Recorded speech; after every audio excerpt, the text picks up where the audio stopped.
Parang ginawa nilang teleserye halata namang scripted. Wala nga po eh. Hindi ko po alam kung ano yung pasabog dun eh.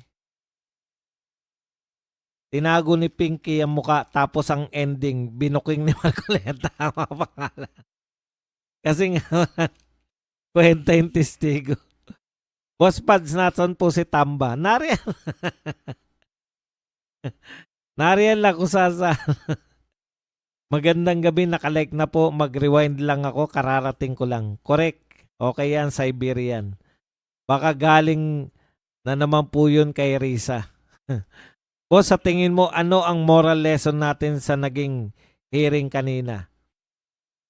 Ano po, hindi ko po hindi ko talaga makuha kung para saan yung hearing na yun eh.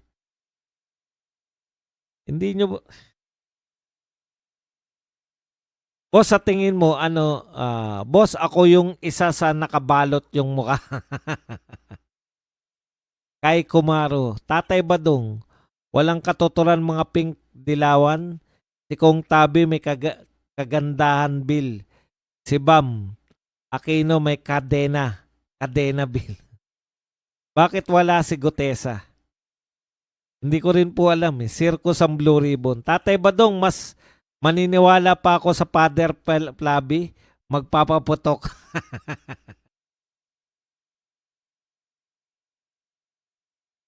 Baka mas matindi pa yung paputok ni Father Flaby sa inyo.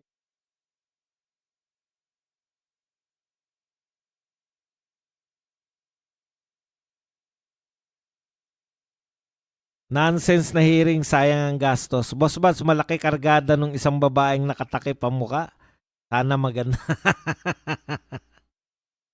Tatay Badong, break news po. Sumuko na kay Nartate si Bonggambilya. Talaga? May warrant to pares eh, no? Suko na.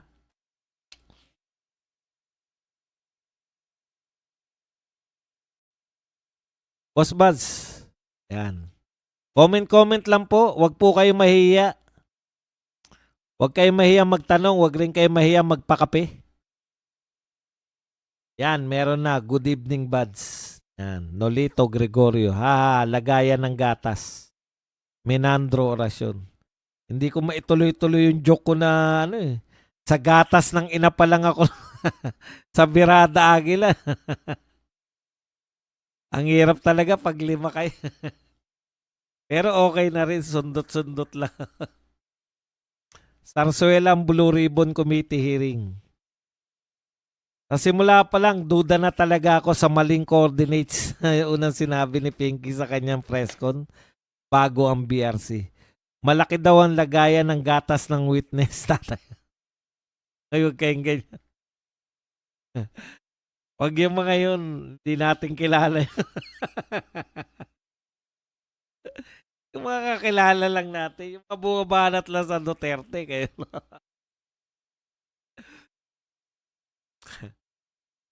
Si Father Flaby, pwede niya. Pwede ba natin yan? Pucha, bumabanat eh. Wala nang kakompetensya mga Rimulya. Kulong na si Agimat. Hindi tumalab yung Agimat. Boss Bad, survival technique pa lang pala yung impeachment ni BBM para sigurado na 1 year di siya ma-impeach. O malamang, ganyan na nga. Pero ganito po yan eh. Ano kaya? Di ba? Yun yung maganda ron eh. Ano kaya? Kung ngayon pa lang marami nang bumaliktad. Kahit walang kakwenta-kwenta yan, impeach yan.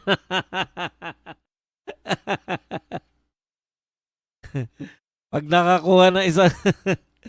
Sa akin ganun eh, di ba? Kasi ito yung punto ko eh. Ngayon po kasi marami diyan naghanap na ng ano yung ano ba yung chance, no? Naghanap sila ng chance para gustong-gusto nang bumaliktad ng mga yan eh. Negative yung rating ni BBM eh. Yan pa ba susuportahan nila? Patalo na yan. Wala lang silang chance. Naghanap lang sila ng, di ba? Pwede rin eh. Kahit na palagay na natin na yung nag-file, hindi niya intention talaga na ma-impeach si BBM. O kung tama po yung mga nagsasabi na ang intensyon niya lang ay maabsuelto si BBM ng 1 taon pa ulit. Tapos next year, hindi napapansin niya impeachment dahil busy na lahat di ba? Sa preparasyon sa eleksyon. Okay. Pagpalagay na natin ng ganun. Pero ang iniisip ko, in a positive way naman,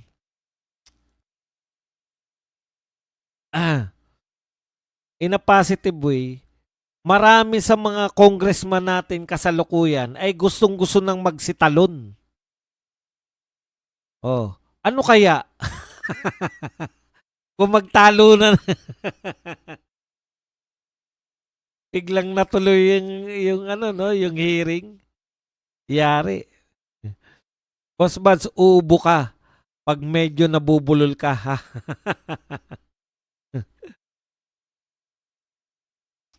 Yung WPP ng DOJ, if the price is right lang yan. Correct. Pero dahil meron na silang meron na po silang star witness o state witness. Dapat meron na talaga silang kasi hindi mo gagawin state witness yan kung hindi makakatulong sa kaso mo. Baka maliliit. Ang problema, state witness mo mas mataas, mas mababa pa ituturo. Halimbawa, Yusek. Si Bernardo, Yusek siya. Hindi po pwede ang ituturo niya mas mababa pa sa kanya. Bakit mo pa siya kinuwang state witness? May kasalanan na yung tao na yun ha. May kasalanan na yun. Aminado na siya na may kasalanan siya.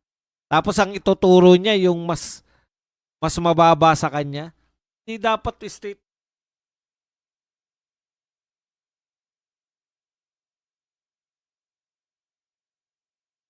Boss Buds, uubo ka. Yung lumalabas sa mga nangyari na itong mukhang si Remulla Bonjing, ang architect ng lahat, di mo alam kung Department of Justice o Ombudsman na ba siya. Dati pa naman Buhat po na napakulong si Tatay Digong, alam na natin na si Remulla na talaga, di ba? Pati kasi yung makikipagtulungan lang tayo hindi tayo makikipagtulungan sa ICC, pero sa Interpol makikipagtulungan. Kaya Remulla yun Ba sa mga nangyayari na ito, Sir Aratilis, parang hindi na nakaka-excite ang manood at makinig ng BRC. Ano sa observation mo, sir? Correct, at mukhang sinasadya nila. Mukhang sinasadya nila, Bam. Kaya lang talaga siguro sa tingin ni Bam, exciting siyang pakinggan. Sa tingin nila Risa, nakaka-excite sila. Pero makita ko pa lang yung mukha ni Bam, tulog na ako Tama ka sa obserbasyon mo, Jerry Flores. Nanginayang si Father Blanc.